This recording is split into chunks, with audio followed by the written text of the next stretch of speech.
almost 5,000 years of age, which not only emphasizes on the external beauty but on the whole body, mind and soul.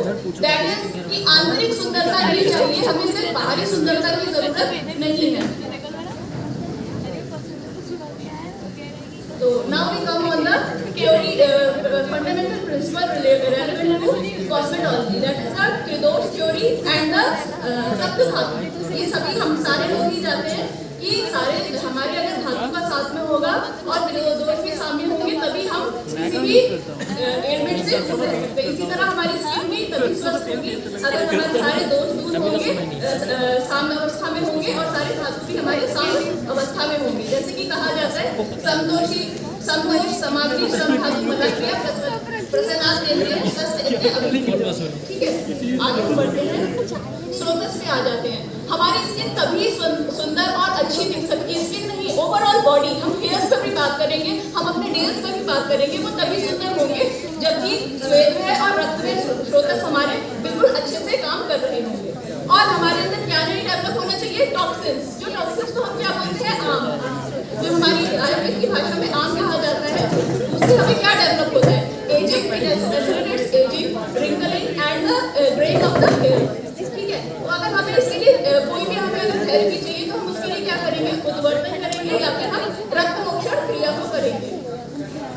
अब मैं आ जाती हूँ clinical references पे कि clinical references कहाँ बताते हैं कि हमारी स्किन के लिए क्या होता है. चरक में भी बताया गया है, वर्ण के लिए, व्यवस्थापन के लिए बताई गई है, हर्ब्स, शुद्धता बताई गई है, बहुत सारी कॉस्मेटिक सर्जरीज बताई गई है. इसी तरह भैषज रत्नावली में लेखों का बताया गया है, लेखों के बारे में कि हम एक्ने में और पिगमेंटेशन, हाइपर पिगमेंटेशन में हम इसे कैसे यूज कर सकते हैं. काश्यप संहिता में बहुत बार बताया गया है कि पोस्टनेटल ब्यूटी को हम कैसे रेस्टोर कर सकते हैं.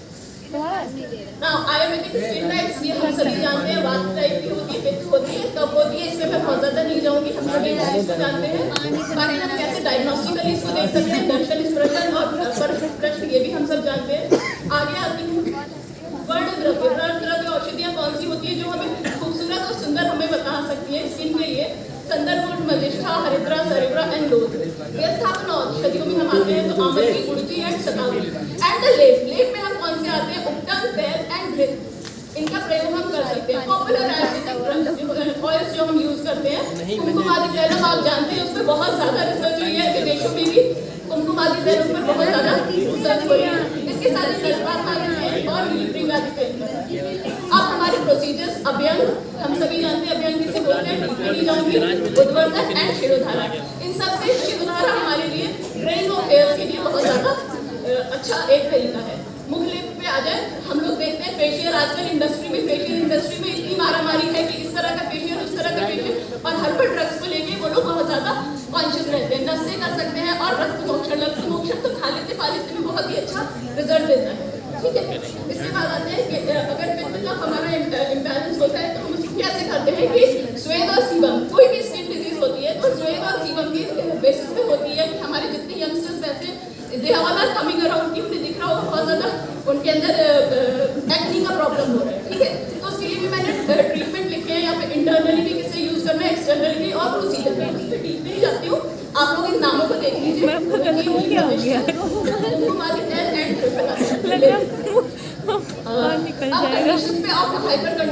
हाइपर पिगमेंटेशन की कंडीशन आजकल हम देखते हैं कि बहुत सारा सनबर्न हो रहा है, पोस्टनेटल सबको हाइपर पिगमेंटेशन हो रहा है. तो ऐसी स्थिति में हमें क्या करना है, जो हर्ब्स मैंने मेंशन किए हुए हैं और थेरेपीज भी, कि आप लोकल लेप लगा सकते हैं, अभ्यंग कर सकते हैं, फिर कुमकुमादि तेल का प्रयोग कर सकते हैं. इसी तरह से आ जाते हैं हेयर फॉल के बारे में. भृंगराज, आंवला, जटा, Mansi and Brahmi internally use करेंगे और एक्सटर्नली नीलबृंग आदि तेल को. और प्रोसीजर में हम नस से शिरोधारा और शिरोभ्यंग का प्रयोग करेंगे.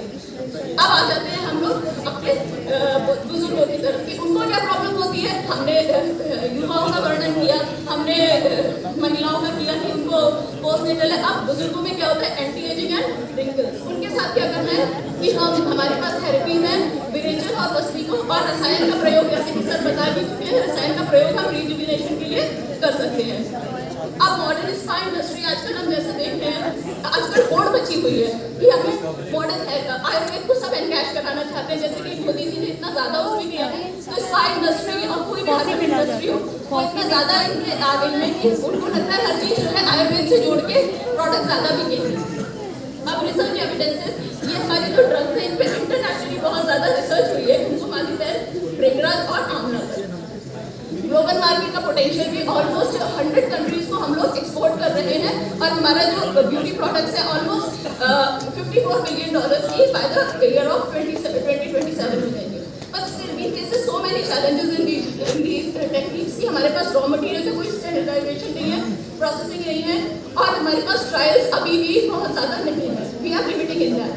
फ्यूचर स्कोप इसमें बहुत अच्छा है, ये हमारे लिए एक चुनौती है, हमारे लिए चुनौती है और एक हम सारे आयुर्वेद वालों के लिए एक रिस्पॉन्सिबिलिटी है कि हमें इसको बहुत ज़्यादा अच्छे से प्रेजेंट करना है। Lastly and not the least, thank you all.